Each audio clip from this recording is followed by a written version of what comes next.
the decision to publicly go out with your results on the email?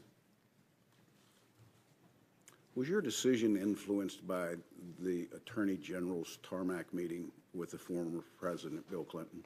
Yes, in a ultimately conclusive way. That was the thing that capped it for me, that I had to do something separately to protect the credibility of the investigation, which meant both the FBI and the Justice Department. Were there other things that contributed to that you can describe in an open session? There were other things that contributed to that. One significant item I can't. I know the committee's been briefed on. There's been some public accounts of it, which are nonsense, but I understand the committee's been briefed on the classified facts. Probably the only other consideration that I guess I can talk about in open setting is that at one point the Attorney General had directed me not to call it an investigation, but instead to call it a matter, which confused me and concerned me. But that was one of the bricks in the load that led me to conclude I have to step away from the department if we're to close this case credibly. We were at the point where we had refused to confirm the existence, as we typically do, of an investigation for months.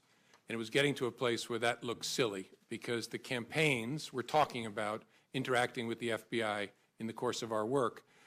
The Clinton campaign at the time was using all kinds of euphemisms, security review, matters, things like that for what was going on.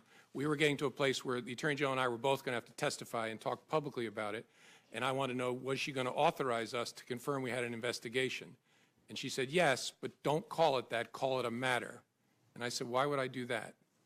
And she said, just call it a matter. And again, you look back in hindsight, you think, should I have resisted harder? I just said, all right, this isn't a hill worth dying on. And so I just said, okay, the press is going to completely ignore it. And that's what happened. When I said, we have opened a matter, they all reported the FBI has an investigation open. And so that concerned me because that language tracked the way the campaign was talking about the FBI's work, and that's concerning.